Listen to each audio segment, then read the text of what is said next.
Quando a gente se olha no espelho, o que a gente vê? Um rosto, claro. Uma pessoa, um indivíduo. Mas e se essa imagem for só a casca? E se, para a gente entender de verdade quem somos, o caminho não for olhar para dentro, e sim para fora, lá para cima, para as estrelas? É nessa viagem que a gente embarca agora. Parece uma pergunta tão simples, né? Mas a resposta nossa, a resposta é tudo, menos simples. A ciência de hoje está revelando que a nossa identidade, o nosso eu, é uma coisa muito mais esquisita, complexa e conectada com o universo do que a gente jamais sonhou. Então é bom se preparar porque a primeira descoberta já pode bagunçar um pouco a ideia que temos de nós mesmos. Vamos começar pelo básico, o nosso corpo. A gente pensa nele como uma coisa só, nossa, singular. Só que a biologia conta uma história bem diferente. Uma história de multidão. Olha só esse número, que é de cair o queixo. Se a gente pudesse contar todas as células que formam um corpo, só 10% delas teriam DNA humano. Isso mesmo, só 10%. Os outros 90% são bactérias, vírus, fungos, um ecossistema gigantesco e invisível que vive em nós e sobre nós. E o mais louco é que esses micróbios não estão só de passagem, eles fazem parte do time. Ajudam a gente a digerir a comida, regulam nosso sistema de defesa e, o mais incrível de tudo, podem influenciar nosso humor e até nossos pensamentos. Essa conexão chamada de eixo intestino-cérebro mostra que o que rola no nosso intestino pode afetar diretamente a nossa mente. O ponto aqui é, não somos um eu, somos um nós. E essa teia de conexões não para por aí. Pode até parecer piada, mas é ciência pura. A gente compartilha metade dos nossos genes com uma banana. Calma, isso não quer dizer que somos meio fruta. Significa que os genes responsáveis pelas funções mais básicas das células, tipo produzir energia, são tão antigos, tão essenciais, que a evolução manteve eles em quase tudo que é vivo. Somos todos, no fundo, variações sobre o mesmo tema ancestral. Agora, se essa conexão biológica já é incrível, a gente vai dar um salto ainda maior. Da escala dos micróbios, vamos direto para a escala cósmica. Porque a nossa história de origem, de verdade, não começa na Terra. Começa no coração de estrelas que morreram há muito, muito tempo. Lá no comecinho, o universo só tinha os elementos mais simples. Todo o resto, o carbono das nossas células, o oxigênio que a gente respira, tudo isso foi cozinhado dentro de fornos estelares gigantes. E quando essas estrelas morreram, em explosões espetaculares, elas espalharam esses novos elementos pelo cosmos.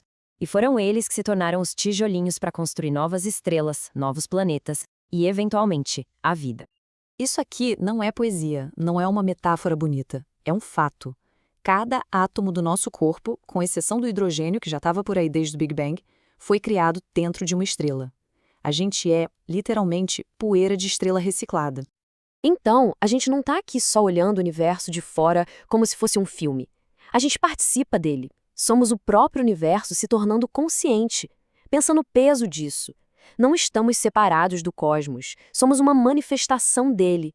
Uma maneira que o universo encontrou para se olhar, se questionar, se entender. Nós somos os olhos do cosmos. E assim como o nosso corpo é, em grande parte, governado por esse mundo invisível dos micróbios, o universo inteiro também é moldado por forças que a gente não consegue ver.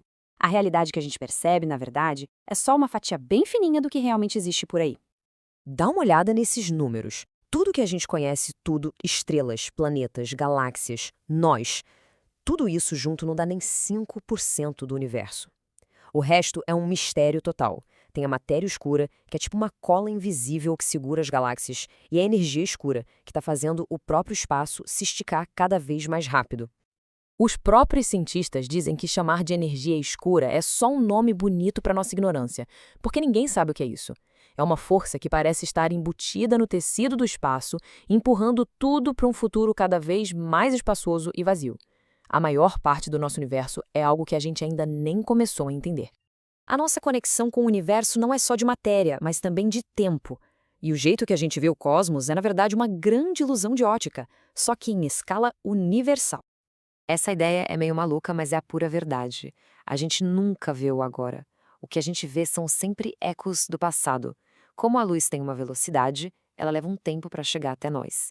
Isso quer dizer que tudo que a gente enxerga é uma foto de como aquilo era um tempo atrás. Para ter uma ideia, a luz do Sol demora 8 minutos para chegar aqui. A da estrela mais próxima, mais de 4 anos.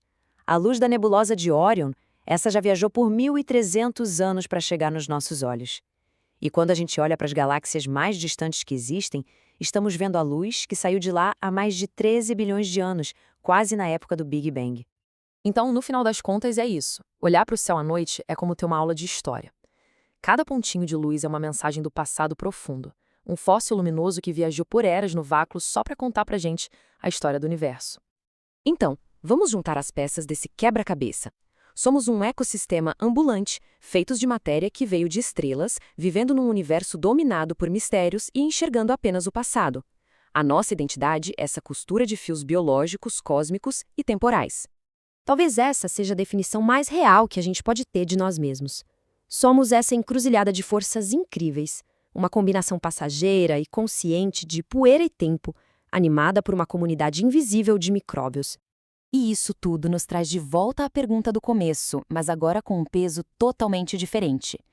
Se a nossa identidade é tão grande e conectada, se somos ao mesmo tempo uma colônia e um pedaço do cosmos, o que isso muda sobre o nosso lugar no universo? A resposta talvez não esteja numa definição fechada, mas no simples maravilhamento de fazer parte de tudo isso.